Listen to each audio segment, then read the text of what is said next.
You're listening to The Secrets of Star Trek, where we discuss the hidden layers and deeper meanings found in all the Star Trek TV series, movies, and more. And today we're discussing the Deep Space Nine episode, Progress. I'm Dom Bettinelli, and joining me today on the panel are Jimmy Akin. Hey, Jimmy. Howdy, Dom. And Father Cory Sticha. Hey, Father Cory. How's it going? Folks, be sure to stick around. We have more of your great listener feedback that we want to share at the end of the show. And I wanted to ask you to follow The Secrets of Star Trek if you have not yet done so. In Apple Podcasts, we're on Spotify, TuneIn, almost every single podcast app out there that has a directory in it. And you can watch us on YouTube at youtube.com/StarQuestMedia, where you should also make sure to hit the bell to get notifications so that you will actually know when a new episode is up.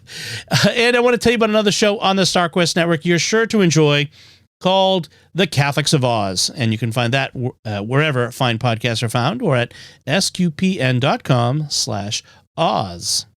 And now we are going to be discussing this first season DS9 episode called Progress. And Jimmy, can you give us a recap of this episode? This week we get a character study of Major Kira. First, though, Nog and Jake have a side plot involving a business deal.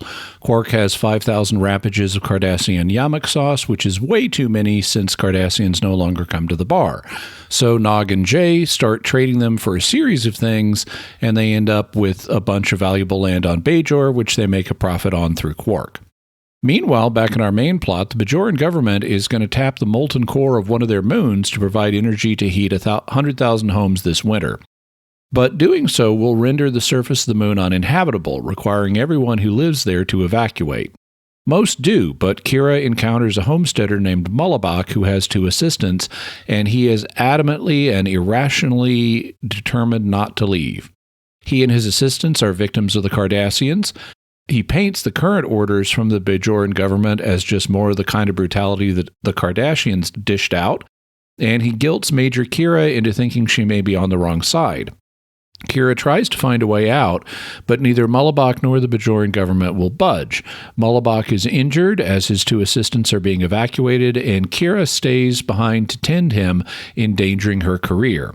She isn't certain what she's going to do, and she starts helping Mullabach complete work on a pottery kiln that he wants to finish. Eventually, Sisko beams down and says he understands her desire to fight for the underdog against long odds, like when she was a Bajoran terrorist working against the Cardassian authorities, but she's on the other side now. She's one of the authorities, as uncomfortable as that is. He also tells her that Mullabach's fate has been decided, but hers hasn't, and she needs to come back. After tending to Mullabach through the night, Kira makes her decision. She helps him complete the pottery kiln he's been working on, then she destroys it with a phaser and sets fire to his cottage so that he has no reason to stay. He says he'll die if he leaves the moon, but she says that she won't let him die. Then she gives the order for the 2 of them to be beamed up. The end. So, overall impressions, Father Cory? This wasn't too bad. I mean, this is kind of a trope of the old codger who's been there forever, and I'm not leaving my land. You can't take me from my land. And he basically has to get forced off of his land. And of course, he does die if he leaves the moon, because after all, transporters are murder machines. So he's killed and brought back to life. No, it's not a bad episode. Admittedly, when I kept hearing his name, Mulbach, I kept thinking of Maibach, which is a type of German beer, a really good type of German beer. But it's not a bad episode. Of course, you had the Jake and Nog's subplot was pretty forgettable, actually, but it was, at least we got self-sealing stem bolts. Try to say that 5 times fast. The origin of the self-sealing stem bolts. Jimmy, what about you? What did you think of this episode? Well, for a first season episode, it's pretty good. It's certainly way better than first season Next Gen episodes. Mm-hmm.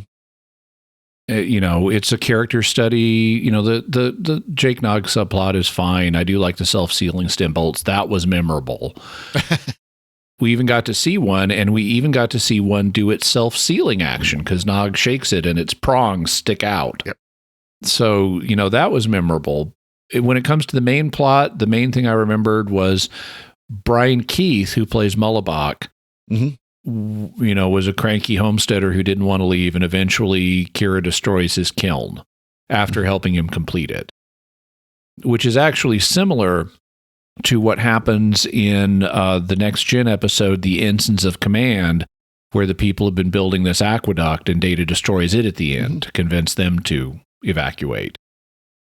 So I thought it was okay. It's a nice character study. Kira gets a couple of good character studies in the first season, the other one being Duet, where she ends up tending to a Cardassian who presents himself as Guldar Heel, a war criminal, when really he was a filing clerk. Right. And is very guilty for what the Cardassians did and is trying to sacrifice himself to make a statement to promote reconciliation. That one I think is more consequential than this, but I thought this was well done. Mm-hmm. I also have, in watching this, I have a little bit of a, I don't know, I have kind of mixed emotions about Brian Keith. Now, I remember Brian Keith as a small child from the show Family Affair, which he was on in the late 60s and early 70s. And I remember Brian Keith as the uncle from that show, who he's the main caretaker of three children that he's not their parent, but they're like the parents of the children of one of his brothers or sisters. And he and his butler, Mr. French, take care of them. And it was supposed to be a really heartwarming show. At least that's its reputation. Although I don't remember too much of the plots from, 1969. So I remember him as the kindly uncle from that. Here, he's a thorny, irate, grumpy character, which apparently was not too far off from where he was at in his life at this time. Right. He played this part at age 71, and 4 years later, at age 75, he committed suicide. And so having knowledge of that, kind of makes me look at his portrayal of this character who's like willing to die rather than leave in kind of a different light. And I can't say he was a bad casting choice, but there's an element of tragedy there in real life that kind of bleeds over into the show for me. Yeah. I didn't know that about his suicide. That's unfortunate. I didn't know that either. Sad. Yeah. I really liked Brian Keith in this. I thought he really made the episode. And in fact, I was reading about how the writer of this episode is, what's his name? I forget. It doesn't matter really. It matters to him. Peter Allen Fields. Sorry, Peter. But it doesn't matter to the point I'm making, which is that he intended Mullibok to come across as less likable, more manipulative. Is to quote him, there are too many old guys in TV dramas who start out nasty and they get meek and gentle at the end. Whereas Brian Keith played this, I think a little more, more subtly. I think he wasn't just the old guy, the cranky old guy who becomes the nice guy at the end. I think he was manipulative. I think, but I think he was also likable, but also unlikable at the same time. I mean, he just displayed some of these characteristics of, he was clever with his words and did manipulate Kira, but would sometimes do so with a smirk or whatever. And he was frustrating. He was definitely, you could see how frustrating he was to deal with. And yet he wasn't, one note. So I really appreciated Brian Keith's portrayal here. Well, he was sympathetic to an extent that once, you could understand where he was coming from. And of course he tells the big tall tale where he's literally rolling on the ground to hoe it and everything like that. But, there was sympathetic aspects to the portrayal, but then again, then he would be that crotchety person again right after, and he would be belligerent and difficult and all of that stuff. So, and he liked thumbing his nose at authority. I mean, that when Sisko shows up later, Sisko says, you're causing a lot of trouble. And Mullibok says with a big smile, I can't tell you how delighted I am to hear that. I laughed a lot at that one because he was just so pleased to hear that. Oh, that is so great to hear. One of the things that I think would have enhanced the episode is if Kira had some more interactions with the Bajoran authorities, trying to get them to change this. If they could have proved to be just as irrationally stubborn as Mullibok, It would have made Kira's dilemma more believable, and added drama to her dilemma and her decision if she's got these irrational people on both sides. But they don't do enough, I think, to establish the Bajoran authorities as being irrational in this. Although the seeds of it are actually there, although this, you could just say this is a writing mistake. But, okay, so you've got Bajor. It's got moons. This moon is habitable. Okay. Habitable places are, not the most common thing. So if it's habitable real estate, it's valuable. Right. And they're going to make it uninhabitable to heat 100,000 homes. Now, my hometown where I live is 100,000 people. So if you want to multiply that by 3 just to get up to 100,000 homes, well, okay, then that's like 3 Fayettevilles. Right. Arkansas is capable of heating the homes of 3 Fayettevilles for the winter right now. Now, I know Bajor is rebuilding after humanitarian crisis, but the Federation has freaking antimatter reactors. Right. Yeah. Just throw them in a fusion reactor. Yeah. I mean, you could just, even an old fission reactor will heat the homes you got. You don't need to uninhabitabilize your valuable habitable moon. Right. So I think the Bajoran government's decision here, at least based on the way they wrote the episode, really is irrational. Yeah. Yeah. And they could have used that to their advantage. Either that, or they needed to change the stakes so that it wasn't irrational. There had to be something about the moon that could only be found there that they needed a lot. And they wanted it to be something that would benefit people. It wasn't just about profit. It wasn't just about, political power, but it was about helping real people, survive the winter. Right. This was basically super mega geothermal is what it was. They're going to take basically the heat from the core of the moon and turn it into charge batteries I and know then ship the batteries down? It makes no sense. You can't transmit heat across the vacuum of space. But this is the idea of where you can transmit energy wirelessly. That's something. They've got to transduce it into something else and then beam that down to Bajor. Right. But if you can transduce it into something else, then just use another power source. The Federation's got bazillions of very powerful power sources. Yeah. Right. They did a good job of, you could presume that maybe this is a planet that was borderline habitable, not like fully class M, but they didn't show that because of course you've got this farm that's very rich and, lots of great fruit. Yeah. Yeah.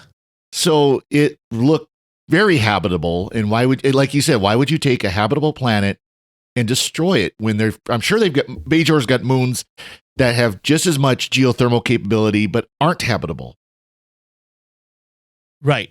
Yeah. And that's one of the key themes that I think they set up in this episode is this question of the good of society versus the good of the individual, and kind of connects to when we talked about Star Trek Insurrection a couple episodes ago, this idea of eminent domain and a few people in the way of progress or something that will benefit more people. And I know that's what they're trying to set up here in this question. And it's like, so rationally you say, well, sure, the good of the many is a Star Trek thing, right? Good of the many outweighs the good of the few or the one, except when it doesn't, which is actually the whole point of Star Trek 3. And so I appreciate that they set up the dilemma to explore. I do like that they've set this up. Pache, the writing flaw in it, but I like the idea that we've set up this question with especially given that Bajor, having just come out from underneath the autocratic, terrible rule of the Cardassians, and Bajorans saying, well, our new government is that any better than the old government since they're continuing to push us around? And so I'd like that twist in the Bajoran story that they give us here. Well, and Kira having to face the fact that she's the one that's now doing the autocratic commands and not fighting against them. And I will say this: I like Cisco in this, where he's trying to find the middle ground. He's trying to find ways to do it well, but then he has to go to Kira and say, I want to keep you as my advisor, as my first in command, but second command, but you've got to make the choice. Mm-hmm. Right. I like one scene in particular where after Mullibok has been injured, Dr. Bashir comes down to treat him, and then he goes back to Cisco, and Major Kira has announced to Dr. Bashir that she's staying, and that's when she starts working on the kiln. Mm-hmm. And then we get this scene back on DS9 where Julian is summarizing the situation for Cisco, and he says, she's still down there, and Cisco says, that's okay. My report will indicate that she stayed because you recommended that she stay for a few days for humanitarian reasons. And Julian says, but that's not true. And Cisco says, make it true. Yep. And Julian says, sir, I advise that Major Kira remain for humanitarian reasons. How many days? How many days? That's a nice scene. I like that. Yep. It does show, early on, Cisco's willingness to, sort of bend the rules, ethically, morally, legally. Just a couple of steps from In the Pale Moonlight. Exactly. That is a character moment for Cisco. I did like that scene. That was he's willing to lie for her at this point. This is early on. He's willing to go to the wall for her, and that's good to see. Another one is the interesting theme here is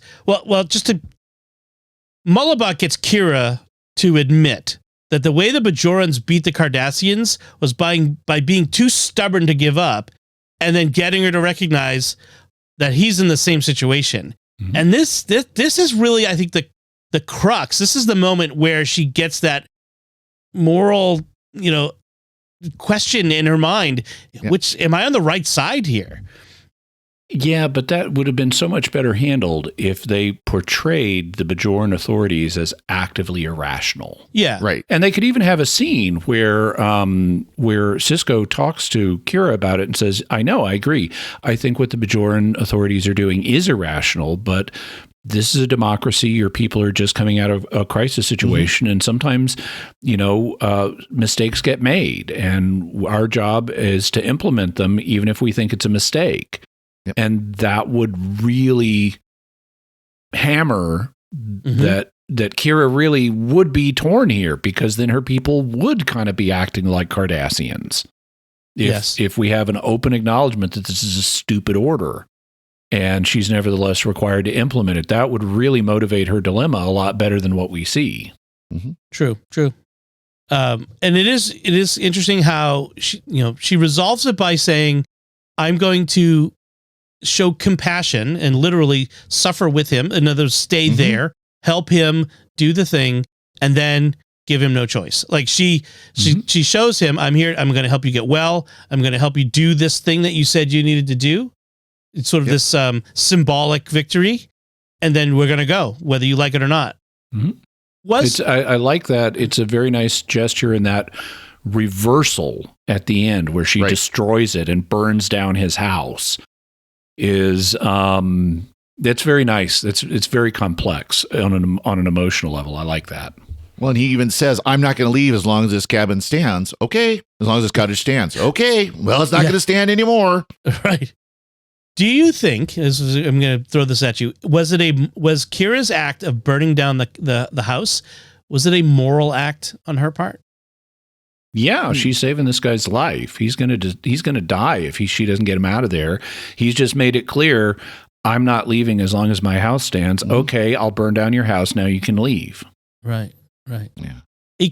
He kind of reminds me of the people who refuse to evacuate in before disasters, like the old guy at Mount St. Helens. This is the famous story. The old guy in his cabin who refused to get out and died in the explosion in 1980. And it's kind of that interesting, like what motivates a man to die rather than leave his home. Yeah, I would argue that similarly, it would have been moral to burn down that guy's house in order to get him out of there. Now, I'm not saying you're obliged to burn it down. You could leave him to die, but I think it's moral. I think you can argue it's moral either way. Right. Yeah. Yeah. Well, and there's also the, allowing someone the free choice. Okay, you want to die, you want to stay here and know that in 3 days, 4 days, the air is going to be unbreathable. Okay. Yeah. Yeah. Your choice, And so, that would bring up the question, does the government have the obligation to protect you from your own choice to die? There are some who would argue on either side of that question. That's for sure. That's true. And I mean, that is something people are going to argue until Christ returns. I mean, there's arguments on both sides. So there are only so many things you can do. I mean, you can't prohibit all knives because someone might take a kitchen knife and commit suicide. Right. And in fact, Mullibok asked her to kill him, like you like you said in your recap, kill me or I'll just die and she's like, no, I won't kill you and I won't let you die. And we don't see Mullibok in the future, but we can presume she's like, I need a friend on Bajor and I'd like it to be you. And guess what? We'll never see you again. Yep. Because you'll be the friend on Bajor. And of course there is the thing of, since the runabout was sitting in orbit, all she would have had to do was say, let's beam us both up against his will. Right. That's which she ended up doing at the end, anyways. Yeah. But destroying his stuff first kind of puts an exclamation point and deprives him of reason to go back. Right. Yes. It creates in his mind a finality. He doesn't get to think my stuff is still there. If only I could find a way to go back. Right. Well, and it's interesting too, because the B story, the Jake and Nog story, almost says that this was the right choice to pull him off of there, because what do they end up doing? Selling land for a profit. That by selling to the Bajoran government for a profit was the right choice. Him being forced off means he could have the better life on Bajor, because you got to trust the government to do the right thing. Kind of enforces that a little bit. Yeah. By the way, speaking of the Nog Jake subplot, one of the things that I found interesting about the subplot is Jake consistently sees opportunity for profit where Nog does not. I was just about to say that. Yeah, that was the thing I saw. Was Nog is supposedly the Ferengi with the lobes for business, but it's Jake who consistently calls out Nog, like, look, like, land isn't just dirt. It's opportunity. It's profit. It's the saying you'll hear. It's the saying you'll hear a lot of farmers will say this. They aren't making any more land. Right. Exactly.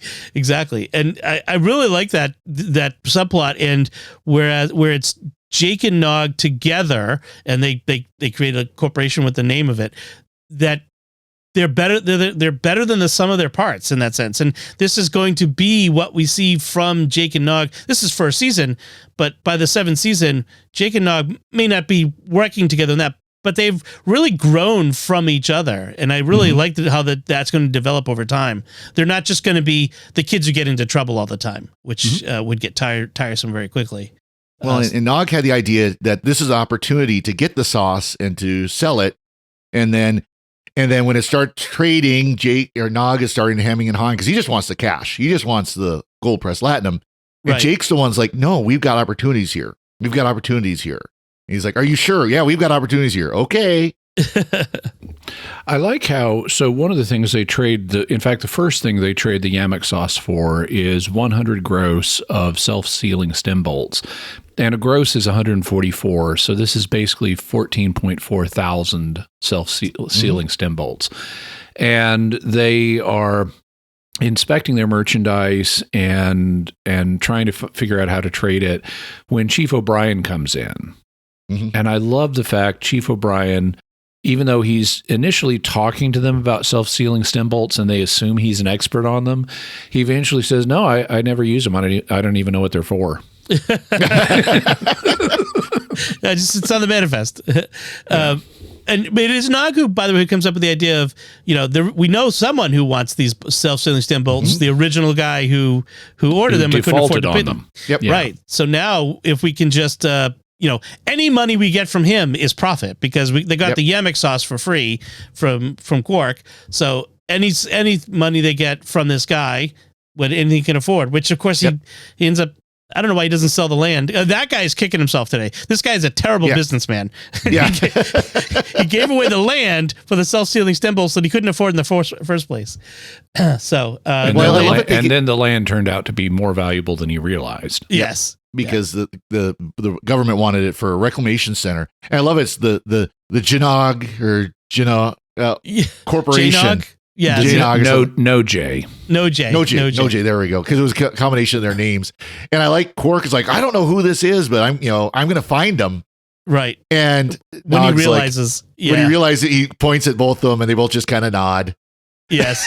He's like, he couldn't have been prouder in that moment as an uncle of his nephew. That was really good. A couple of other things I want to just mention that I thought was interesting. In the beginning, the Bajoran minister in the DS9's command area, when they're getting ready to do the things to take whatever steps necessary to generate the energy, he says, I take it we're not expecting any surprises.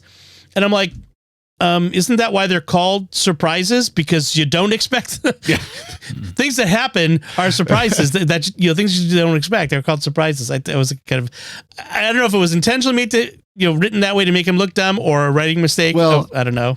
Anxious because he's watching Chief O'Brien do his work, and what's that red light for? That means we're not online yet. Right. Trust us. We're doing. There's not a problem. It's just we're not online yet.